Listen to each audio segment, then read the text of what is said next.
భద్రాద్రి కొత్తగూడెం జిల్లా అశ్వాపురంలో రోడ్డు ప్రమాదం చోటు చేసుకుంది. మొండికుంట అడవిలో ప్రమాదవశాత్తు కేఎల్ఆర్ కాలేజ్ బస్సు అదుపు తప్పి బోల్తా పడింది. ఈ ప్రమాదంలో 60 మంది విద్యార్థులకు తీవ్ర గాయాలయ్యాయి. క్షతగాత్రుల్ని హుటాహుటిన భద్రాచలం ఏరియా ఆసుపత్రికి తరలించారు. మనుగురు నుండి పాల్వంచ వెళ్తుండగా ప్రమాదం జరిగింది.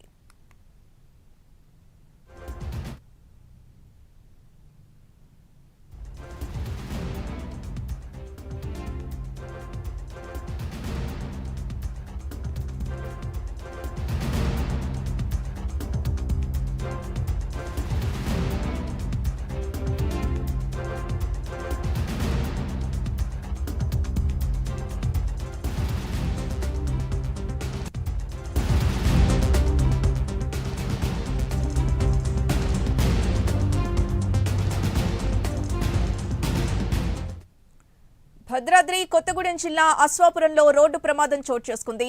మొండికుంట అడవిలో ప్రమాదవశాత్తు కేఎల్ఆర్ కాలేజ్ బస్సు అదుపు తప్పి బోల్తా పడింది. ఈ ప్రమాదంలో 60 మంది విద్యార్థులకు తీవ్ర గాయాలయ్యాయి. క్షతగాత్రుల్ని హుటాహుటిన భద్రాచలం ఏరియా ఆసుపత్రికి తరలించారు. మనుగురు నుండి పాల్వంచ వెళ్తుండగా ప్రమాదం జరిగింది. ఇదే అంశానికి సంబంధించి పూర్తి డీటెయిల్స్ మా కరెస్పాండెంట్ రజనీకాంత్ అందిస్తారు. రజనీకాంత్, అసలు ప్రమాదం ఎలా జరిగింది? ప్రస్తుతం గాయపడిన విద్యార్థుల పరిస్థితి ఎలా ఉంది?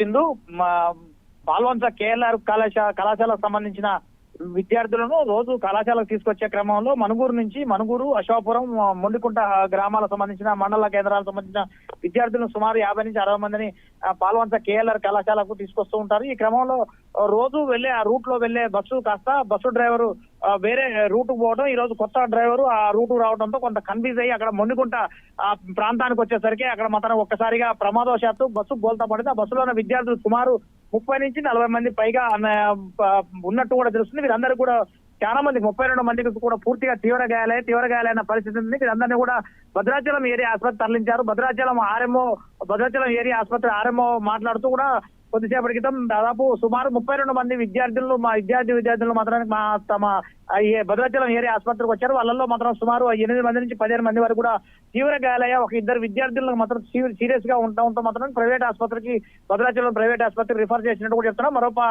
ఈ ఘటనకు సంబంధించి కూడా ఉదయం 8:30 గంటల ప్రాంతంలో మొండికుంట అటవీ ప్రాంతం, అంటే పూర్తిగా అటవీ ప్రాంతం దగ్గర కలవట్టు ఉంది. కలవట్టు దగ్గర ఎత్తు ఖర్చులు ఉండటం వల్ల ఆ బస్సు ఒక్కసారిగా ప్రమాదానికి గురైంది. అంటే ఒకసారిగా స్పీడ్ గా పోవడంతో ఒక్కసారిగా బోల్తా పడటంతో పక్కనే ఉన్న కింద లోయలో కొంత దాదాపు 10 నుంచి 15 అడుగుల లోతులో పడిపోవడంతో బస్సు 2-3 పల్టీలు కొట్టడంతో పూర్తిగా ప్రమాదం చోటు చేసుకున్న పరిస్థితి కనబడుతుంది. ఘటనకు సంబంధించి కూడా విద్యార్థులు సుమారు ఆ బస్సులో 50 నుంచి 60 మంది పైగా ఉన్నారని చెప్తున్నారు. కానీ మాత్రం అక్కడి నుంచి కొంతమందిని పాల్వంచ ఏరియా ఆసుపత్రికి, కొంతమంది భద్రాచలం ఆసుపత్రికి కూడా తరలించినట్టు కూడా తెలుస్తుంది. మొత్తానికి ఈ ఘటనకు సంబంధించింది కూడా అక్కడ ఏరియా ఆసుపత్రిలో కూడా సుమారు 32 మంది ఆసుపత్రిలో జాయిన్ కాగా సుమారు 8 నుంచి 12 మందికి మాత్రం తీవ్ర గాయాలు, అంటే చేతులు కాళ్ళు విరగటం, చెస్ట్ భాగంలో ఎముకలు విరగటం, ఛాతి భాగంలో ఎముకలు విరగటం.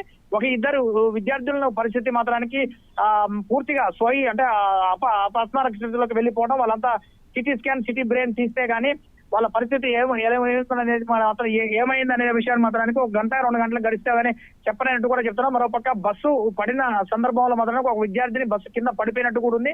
ఇంకా పూర్తి వివరాలు అందాల్సిన పరిస్థితి కూడా ఉంది. ఇప్పటికే ఘటనా స్థలంలో మాత్రానికి భారీ క్రేన్లతో మాత్రానికి అక్కడి నుంచి మనుగురు సంబంధించిన అశోపురం మండల పోలీసులు దాన్ని మొండికుంట ప్రాంతానికి చేరుకొని ఆ బోల్తా పడిన ప్రాంతాల్లో మాత్రం బస్సుని ప్రమాద స్థలం నుంచి కూడా క్రేన్ల సాయంతో బయటికి వెలికి తీశారు. ఈ సందర్భంగా ఒక విద్యార్థిని కూడా అక్కడ తీవ్ర గాయాలై ఆ విద్యార్థిని మాత్రానికి కొత్తగూడెం ఏరియా ఆసుపత్రి కూడా తరలించినట్టు కూడా తెలుస్తుంది. ఇప్పటికే పోలీసులు కూడా ఆ ఘటనా స్థలానికి వెళ్లి సహాయ చర్యలు కూడా ముమ్మరం చేసినట్టు తెలుస్తుంది. సింధు.